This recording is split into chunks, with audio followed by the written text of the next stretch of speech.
एक आदमी ने ऑफिस जाने से पहले घबराकर देखा कि उसकी बेटी सुबह सुबह लगातार 10 लाल ग्रेवी वाली मछलियां खा रही थी। इससे उसे तुरंत एहसास हुआ कि कुछ गड़बड़ है, क्योंकि उसे अच्छी तरह याद था कि उसकी बेटी को बचपन से मछली खाना पसंद नहीं था। इस समय खाना बना रही दादी ने भी यह असामान्यता देखी। 어저께 밤에 자네가 자고 있는 게 내가 다 들었어. 옆집 할매한테. शुरुआत में जोंगजू ने सोचा कि उसकी बेटी का मन कर रहा होगा, इसलिए उसने इसे दिल पर नहीं लिया। लेकिन जब वह शाम को काम से घर आया तो उसने पाया कि उसकी बेटी किसी और की तरह लग रही थी। उसने बस इतना पूछा कि क्या उसने होमवर्क पूरा किया है, लेकिन यह सवाल करते ही बेटी गुस्से से भर गई और उसे डांटने लगी। मैं रोने के लिए मशहूर हूँ, मैं हूँ।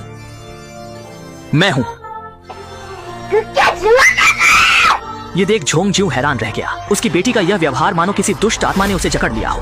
अपने मन में उठे शक को परखने के लिए उसने आधी रात में बेटी के सो जाने के बाद उसके कमरे में चोरी से प्रवेश किया। थोड़ी ही देर में उसने कुछ खोज निकाला। उसने देखा कि बेटी की नोटबुक में विभिन्न प्रकार के शैतानी चित्र बने हुए थे। ये देख जोंगजू को विश्वास नहीं हुआ कि उसकी समझदार और आज्ञाकारी बेटी अचानक से कैसे ऐसी भूत जैसी हो गई। इसका कारण जानने के लिए उसने बेटी के पैरों की चादर हटाई और ध्यान से निरीक्षण करने लगा। जैसा कि उसने सोचा था, उसने देखा कि बेटी की जांघों पर अजीब तरह के फफोले उगाए हैं। जब वह इस बारे में उलझन में था, तभी बेटी अचानक जाग गई और अपने पिता को एक बुरा व्यक्ति समझने लगी। मैं भी इसका सामना कर चुका हूँ, मैंने मदद की है। बेटी के सवालों का सामना करते हुए जोंगजू को समझ नहीं आया कि कैसे समझाए, और बेटी फिर से उत्तेजित हो गई।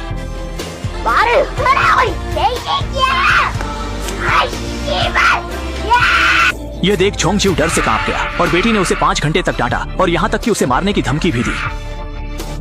इस बिंदु पर जोंगजू पूरी तरह से मान गया कि उसकी बेटी जरूर किसी बुरी चीज के प्रभाव में आ गई है। बेटी के शरीर से बुरी आत्मा को भगाने के लिए अगले ही सुबह जोंगजू ने भारी रकम खर्च कर एक तांत्रिक को बुलाया। जैसा कि उम्मीद थी, जैसे ही जादूगर ने कमरे की टेबल पर देखा, उसे तुरंत एहसास हो गया कि कुछ गलत है। फिर बिना कुछ कहे वह बाहर चला गया और सीटी बजाई। कुछ निरीक्षण के बाद उसने पास की 3 बड़ी मटकों पर ध्यान केंद्रित किया और जोंगजू को एक लाल ढक्कन वाली मटकी लाने का आदेश दिया। जैसे ही जादूगर ने मटकी को तोड़ा, उसमें एक मृत कुआं मिला। इससे स्पष्ट था कि किसी ने लड़की पर कोई शाप डाला है। लड़की के शरीर से बुरी आत्मा को निकालने के लिए जादूगर ह्वांग दाजी तुरंत आंगन में अनुष्ठान करने लगा। जब लड़की ने यह दृश्य देखा तो उसका चेहरा तुरंत विकृत हो गया। वह इसे रोकने की कोशिश कर रही थी, लेकिन जादूगर की शक्तिशाली जादुई शक्ति के सामने उसका हर प्रतिरोध व्यर्थ था और वह जमीन पर गिरकर तड़पने लगी। इस अनुष्ठान के पूर्ण होने के साथ ही लड़की दर्द में बेहोश हो गई। फिर ह्वांग दाजी ने जोंगजू से पूछा कि क्या लड़की ने हाल के समय में किसी अजीब व्यक्ति से मुलाकात की है। उसने अनुमान लगाया कि संभवतः वही व्यक्ति है जिसने लड़की पर गुप्त रूप से शाप डाला है, और यह सुनकर जोंगजू को तुरंत उस पहाड़ी पर रहने वाले अजीब जापानी व्यक्ति की याद आई। जब से वह जापानी बूढ़ा आदमी यहाँ आया है, गांव में कई लोगों की अचानक और भयानक मौत हो गई है। इसलिए जोंगजू ने सोचा कि यह सब उस जापानी बूढ़े आदमी की ही करतूत है। ये सुनकर ह्वांग दाजी ने तुरंत चेतावनी दी कि इस त्रासदी को दोबारा होने से रोकने के लिए या तो उस जापानी आदमी को गांव से बाहर कर दें या उसे मार दें। स्थिति की गंभीरता को समझते हुए जोंगजू ने तुरंत बाद वाला विकल्प चुना। उसके समर्थन के बाद ह्वांग दाजी ने अगले दिन रात को अनुष्ठान करके उस जापानी व्यक्ति को मारने का निर्णय लिया। लेकिन उन्हें पता नहीं था कि दूसरी ओर वह जापानी बूढ़ा भी खतरे की गंध सूंघ चुका था और उसने जल्दी में दर्जन भर मुर्गे खरीद लिए थे, जिससे वह ह्वांग दाजी का मुकाबला कर सके। समय बीतते हुए अगले दिन शाम को अनुष्ठान समय पर शुरू हुआ। ह्वांग दाजी ने लोगों का एक बड़ा समूह आंगन में बुलाया और वे लगातार ढोल बजाने लगे। इसी दौरान पहाड़ी पर स्थित जापानी बूढ़ा भी ह्वांग दाजी द्वारा लाई गई क्षति के खिलाफ संघर्ष कर रहा था। जैसे ही दोनों पक्षों के बीच तीव्र संघर्ष शुरू हुआ, घर के अंदर की लड़की अचानक असहज हो गई। यह देख जोंगजू का दिल टूट गया और उसे यह मंजूर नहीं हुआ। उसने मजबूर होकर अनुष्ठान को रोक दिया। भले ही अनुष्ठान अधूरा रह गया, लेकिन पहाड़ी पर स्थित जापानी व्यक्ति को गंभीर चोटें आईं। लड़की को इस अधूरी अवस्था में देखकर जोंगजू का दिल बहुत दुखी हुआ। उसे यह भी अच्छी तरह पता था कि अगर वह चाहता है कि उसकी बेटी सामान्य हो जाए तो उसे उस जापानी बूढ़े को मारना होगा।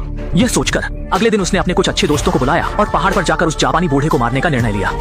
लेकिन जब वे किसी तरह जापानी व्यक्ति के घर पहुंचे तो उन्होंने देखा कि घर अस्त व्यस्त था। फर्श पर मुर्गे का खून फैला था और वह जापानी बूढ़ा गायब था। जब वे उसे खोजने लगे तब एक ज़ॉम्बी जैसी लाश धीरे धीरे उनकी ओर बढ़ने लगी। वास्तव में यह लाश वह थी जिसे जापानी व्यक्ति ने कल रात जादू से पुनर्जीवित किया था, ताकि वह जोंगजू और उसके दोस्तों का सामना कर सके। जब सभी डर के मारे कांप रहे थे, उन्हें यह नहीं पता था कि जापानी बूढ़ा आदमी अंधेरे में छिपकर उन्हें देख रहा था। जब लाश ने अपना बड़ा मुंह खोलकर काटने की कोशिश की, तब संकट की घड़ी में जोंगजू ने एक बड़ा पत्थर उठाकर लाश को पूरी तरह से तोड़ दिया। उसी समय एक साथी ने अचानक अंधेरे में छिपे जापानी व्यक्ति को देख लिया। यह देखकर सभी ने जल्दी से पीछा करना शुरू किया और जापानी बूढ़ा डर के मारे भागने लगा। जोंगजू और उसके दोस्तों के हमले से बचने के लिए बूढ़ा आदमी घबराहट में पहाड़ी से नीचे भाग गया और चट्टान के नीचे छिपकर किसी तरह से हमले से बच निकला। जब वे उसे ढूंढ नहीं पाए तो कोई और उपाय न देख जोंगजू और उसके साथी निराश होकर वहां से चले गए। कौन जानता था कि उनके जाते ही अचानक आसमान से मूसलाधार बारिश शुरू हो गई। संयोगवश इसी समय पहाड़ी पर जापानी आदमी का पैर फिसल गया और वह सीधे जोंगजू की गाड़ी पर गिर गया। जब जोंगजू गाड़ी से उतरकर देखने गया तो उसने देखा कि जमीन पर वही जापानी बूढ़ा आदमी पड़ा है। जोंगजू ने कभी नहीं सोचा था कि इतने घुमावदार रास्तों के बाद यह अजीब बूढ़ा आदमी उसके हाथ में आ जाएगा। देखते हुए कि आसपास कोई राहगीर नहीं है, जोंगजू ने बूढ़े आदमी की मौत की परवाह किए बिना अपने साथियों की मदद से उसे गहरी खाई में फेंक दिया। आदमी ने अभी अपनी बेटी को तंग करने वाले दुश्मन से छुटकारा पाया ही था कि अचानक उसकी बेटी की बुरी बीमारी ठीक हो गई। झोंगज्यू ने सोचा कि संकट समाप्त हो गया है, लेकिन उसे बिल्कुल भी उम्मीद नहीं थी कि शहर में अजीब घटनाएं फिर से घटित होंगी। इस बार झोंगज्यू के सहकर्मी को निशाना बनाया गया और वह अचानक से विक्षिप्त हो गया। अंत में धुंधली चेतना की स्थिति में उसने अपनी पत्नी, बच्चों और परिवार को निर्दयता से मार डाला। यह जानकर हुआंग दाशिन तुरंत मामले की जांच के लिए घटनास्थल पर जाने की तैयारी करने लगे, लेकिन जैसे ही वह गांव में प्रवेश किया, एक अजीब सी लड़की उसके सामने आ गई। दोनों ने सिर्फ एक नजर का सामना किया और अचानक हुआंग दाशिन की नाक से खून बहने लगा और वह उल्टी करने लगा। ये देखकर हुआंग दाशिन को मजबूर होकर जल्दबाजी में भागना पड़ा। ये स्पष्ट था कि इस अजीब लड़की के पास भी जादू करने की शक्ति थी और वह लड़की के सामने बिल्कुल भी टिक नहीं सकता था।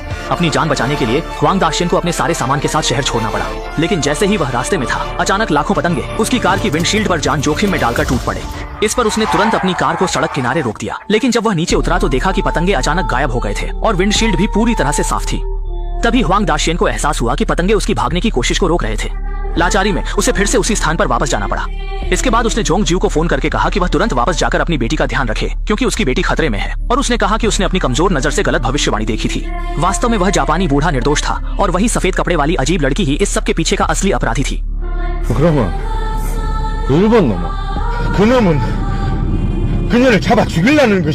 यह सुनकर झोंगज्यू तुरंत ही घर की ओर दौड़ा। जैसा कि उम्मीद थी, कमरे में उसकी बेटी सचमुच रहस्यमय तरीके से गायब हो गई थी।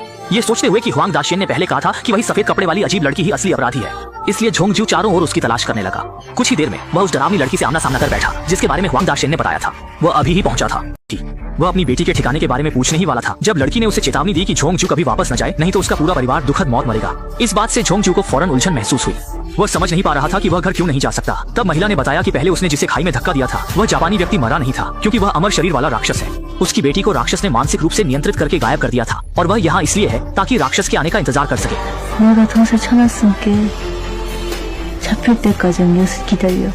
ये सुनकर झोंगज्यू फौरन डरकर स्तब्ध हो गया।